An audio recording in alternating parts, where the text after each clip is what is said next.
Jésus entra dans la synagogue, et voici, il s'y trouvait un homme qui avait la main sèche. Ils demandèrent à Jésus, est-il permis de faire une guérison les jours de sabbat? C'était afin de pouvoir l'accuser. Il leur répondit, lequel d'entre vous, s'il n'a qu'une brebis, et qu'elle tombe dans une fosse le jour du sabbat, ne la saisira pour l'en retirer?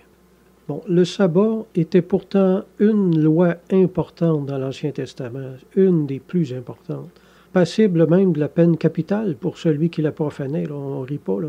Pourtant, le Seigneur leur donnait le droit de sauver l'animal tombé dans une fosse, même si ça impliquait un travail en plus.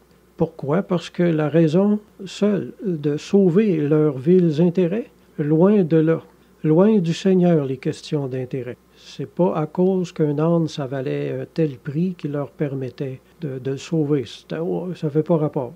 C'était pas une question d'intérêt pour le Seigneur. Non, c'était par compassion pour l'animal. Comme Jésus le précise tout de suite après en disant « Combien un homme ne vaut-il pas plus qu'une brebis?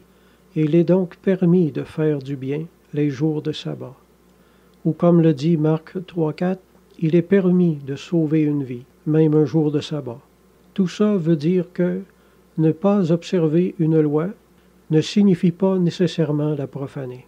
Il faut faire le discernement entre les deux. Dieu le faisait, lui.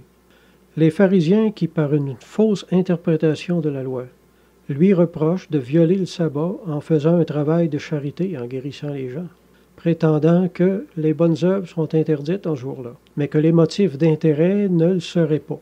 C'est bien avec justice que le Seigneur les appelle des hypocrites. On sait que les témoins de Jéhovah doivent même refuser une transfusion de sang que leur propre enfant, même si sa vie en dépend, aurait besoin.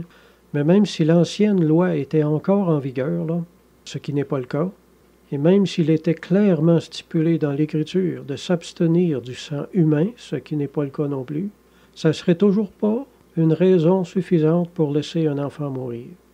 Moi, je dis que à tous les témoins de Jéhovah qui sont dans une profonde tristesse et qui se sentent pris au piège avec cette loi-là, et qui sont en attente de savoir si leur enfant va vivre ou mourir à cause de ça, ce refus-là de transfusion sanguine. Je leur dis, Dieu est un Dieu de miséricorde et non de sacrifice. Dieu ne veut pas que vous sacrifiez vos enfants juste pour ne pas enfreindre une de ses lois. Dieu est 100% d'accord que vous sauviez la vie de vos enfants. Jésus serait d'accord pour que vous sauviez le mouton qui serait tombé dans un puits. Puis il serait contre le fait de sauver vos enfants, ça n'aurait pas d'allure. Hein? Nos enfants sont beaucoup plus précieux que le bétail, mes amis. Alors si votre enfant a besoin d'une transfusion sanguine, dites donc oui. Puis allez en paix avec ça. Vous ne commettez aucun péché. Au contraire, vous glorifiez la compassion du Seigneur et sa miséricorde. Amen.